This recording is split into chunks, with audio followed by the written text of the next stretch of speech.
Kita yang mengikuti mereka yang gilap gegere, yang kita ikuti yang gilap mobil dan keramik rumahnya. Coba, dia sudah menikmati kasur empuk, kita masih tidur di galar dan tikar.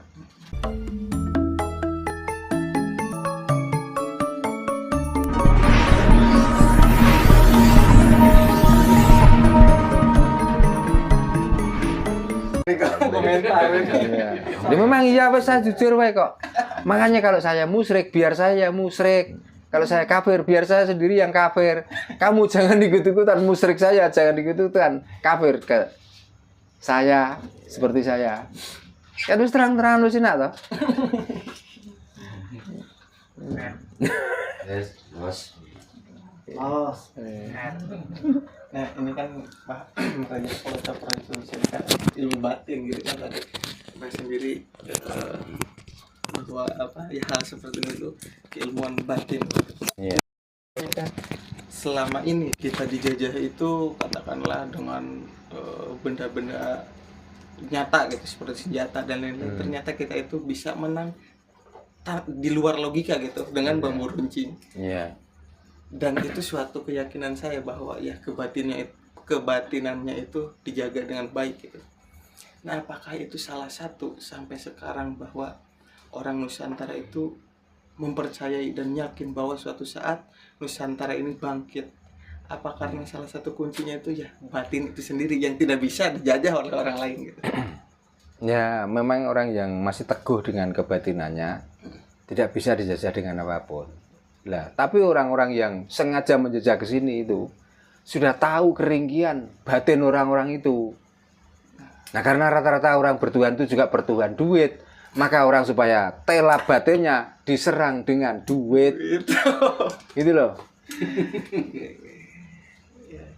Makanya saya kan sering ngomong, kita kok diajari perang, kita kok diajari mengangkat pedang untuk apa? Kita bambu runcing aja menang kok. Nah itu. Melawan meriam loh itu. Iya. Nah, kenapa kita harus diajari leluhur sana membawa pedang untuk maju perang? Untuk apa? Di sini gembar-gembor. Nanti kalau ada bapak saya yang di depan, saya akan membawa pedang yang di depan. Coba maju musuh bambu runcing.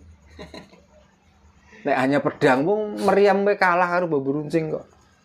Kita diajari kebatinan, kita diajari zikir. Apa sih kurang leluhur awak dhewe? Nah itu. Mengajari tentang kebatinan, tentang zikir. Itu. Zikirmu tuh saya ono suarane leluhurku tanpa berbunyi sama sekali. Duduk bersila tenang, hening, tanpa mengeluarkan suara. Di saat kita memuji Tuhan kita tenang, nggak ada bunyinya. Lah orang-orang yang memuji Tuhan itu coba berbeki kuping itu. Iya. Komen bos.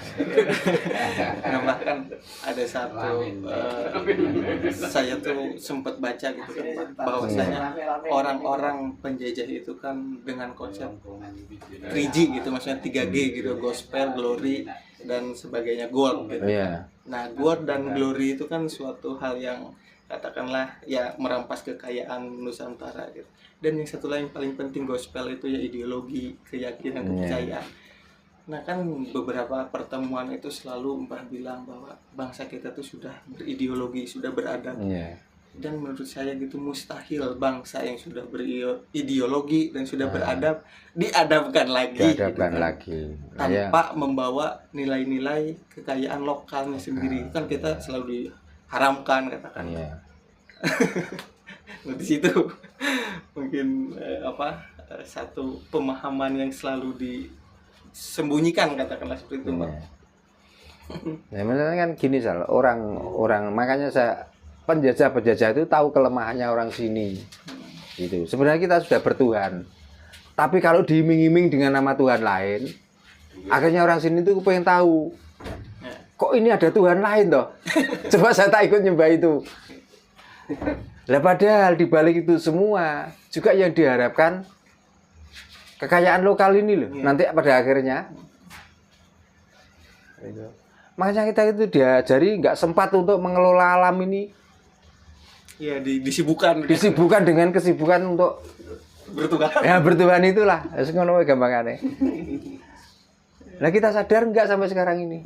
Kita disibukkan tentang itu. Baru sadar. Baru sadar. Dulu-dulunya kelenger ya. Ya. Nah, makanya itu. Makanya kita yang mengikuti mereka yang gilap gegere, yang kita ikuti yang gilap mobil dan keramik rumahnya. Coba dia sudah menikmati kasur empuk, kita masih tidur di galar dan tikar. Ya karena apa? Dia santai, kita yang disuruh sibuk. Makanya mari kita tuh sadar, mari kita itu waras. Gitu loh.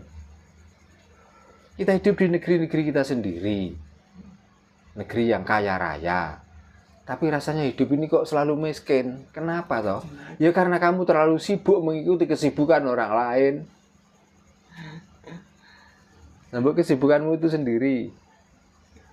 Oh, tak ajak Patra Praja kalau Cokro hanya membutuhkan waktu paling mungkin ya 1 jam. Ini yang dipikirkan apa? Nanti ini bagaimana caranya? Lalu duduknya bagaimana? Sibuk seperti itu.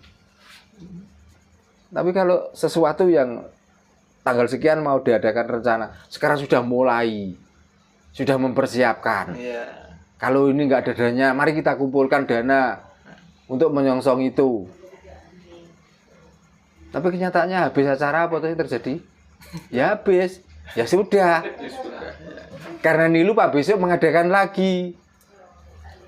Nah kita belajar aja kalau Patra Praja kalau Cokro hanya 1 jam, tapi manfaatnya sampai nanti nyawa ajal kita menjemput. Dan bukan kita sendiri yang menikmati, tapi keluarga kita bahkan orang lain yang minta tolong dibacakan Raja kalau Cokro. Sekarang kalau sudah doa-doa dari luar itu sudah tidak ampuh. Mau kemana lagi kita? Coba. Wong kelihatannya ini doa-doa dari luar sudah gak ampuh. Karena alam ini sudah berbeken. Ya karena mereka yang sering gembar-gembar ini alam ini jublek saat ini. Itu loh. Nah, Mes, ini bakalan mau kebakaran jenggot naik bakalan.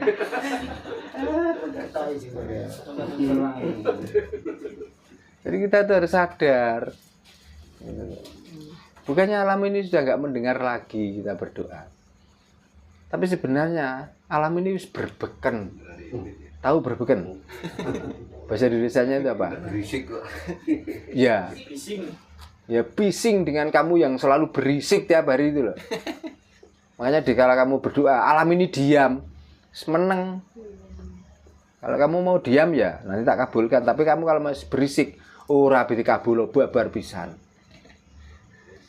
Nanti ini yang akan dikabulkan tuh Raja Kala Cokro, karena Raja Kala Cokro dengan ning neng nung. Orang lain bisa ngeklaim doa ini mandi loh. Saya orang Jawa ya bisa. Ya. Ini pasti mandi kok. Itu suatu keyakinan yang Saya harus kuat dibangun. keyakinan saya. Dikira wong Jawa tok sing iso mastekno bawa doane mandi. Wong Jawa dikira orang mandi to piye? Apa masih kurang orang Jawa itu? Kalau sekarang mengirim tas lewat jasa pengiriman, orang Jawa enggak kok. Ngirim pacul lo jero weteng kowe mek. Bisa ya. 2-3 kecapan bodal kok masuk kok. Lho kok dikira wong Jawa iki dongane ra mandi. Oh. Ini kalau enggak bahasa enggak penjajah enggak mungkin. Makanya itu seperti ini. Yakin? Dengan Jawa? Yakin ya. Nah, ngoten lho. Dadi wis aja kalah. Wong liya iso yakin dongane kok awake dhewe ya kudu iso. Ya. Oh, aja kalau mau iso nyerpudan kok. Wah, itu ya maksudnya bukti gitu. Entah iya atau enggak, cuman saya merasa bangga gitu kan dengan berbagi pengetahuan Mbah Darno. Saya liput di channel YouTube gitu kan. Dan banyak gitu di komentar. Iya apa enggak, tapi di situ tuh bodoh amat mau iya atau enggak, tapi saya bangga gitu. Ya nyatanya banyak yang merasakan iya kok. Manfaatnya banyak gitu. Cuman kan di situ pentingnya gitu kan, Mbak. Makanya Zal, kalau saya yang bicarakan itu pasti mesti banyak yang ngatain kalau saya itu wes macam-macam lah komennya. Tapi kenapa kalau orang-orang itu yang lagi menjajakan doa di sini kalau ini pasti akan dikabulkan. Kok dia gak pernah komen? Ya itu. Kok dia mantuk-mantuk dia mengiyakan? Itu produk penjajah itu. Nah, itulah produk-produk penjajah itu seperti itu. Makanya kita orang Jawa sekali. Ini akan menunggu mati dulu. Iya. Gak tahu bukti saya. Makanya kita ikrar selalu. Kita bareng-bareng ya. Oke. Sekali Jawa tetap Jawa. Nah, ya Allah. Mantap akhirnya. Orang Jawa juga mandi kok. Lah opo wedi-wedi.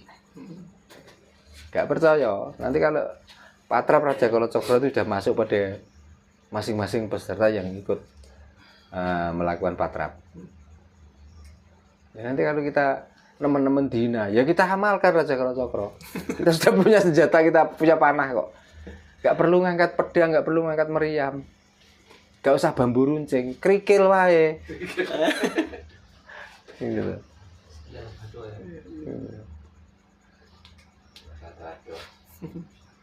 Itulah manfaat dari Raja Kalacakra yang mungkin minggu ini belum bisa, mungkin minggu depan ya. Dan kalau minggu depan belum bisa ya minggu lusa. Tetap kita harus terlaksana melakukan patrap Raja Kalacakra. Jadi kita itu supaya gini, di saat kita itu sudah berjalan untuk menuju ke tempat yang tinggi, supaya mencapai sana, benar-benar mencapai sana, dan kita akan mendapatkan kepuasan dari apa yang kita capai itu. Nggak sia-sia, nggak semu, nggak cuman katanya, percaya kok, percaya dengan katanya. Yang menyampaikan itu pun sekarang di mana kita juga nggak tahu kok. Kita kok hanya dibayangi dengan katanya. Untuk apa katanya itu? Kita membuat yang nyata bisa kok. Kita percaya dengan katanya. Ini saya itu kadang-kadang ya begitu saja. Kenapa kalau orang-orang itu yang bicara kok semuanya itu percaya dan semuanya mengiyakan? Tapi kita itu yang jelas-jelas orang Jawa, hidup di tanah Jawa ya. Diajari tentang Jawa itu kadang-kadang kok mengabaikan, bahkan tidak percaya sama sekali. Terus apa alasannya itu loh? Apa dia nggak takut nanti kalau mati juga ditanam di bumi Jawa ini? Gitu loh. Iya, benar. Ya, sini rada ekstrim sadik Sal. Nah, iya bahkan dari satu kesepuhan gitu, Mama Mei Kartawinata, bahwasanya katanya sesuatu yang diceritakan orang lain itu suatu dongeng, tapi apapun itu yang sudah dialami itu ilmu. Dan ya emang ternyata Jawa tuh ya kasunyatan itu sendiri. Kasunyatan, ya.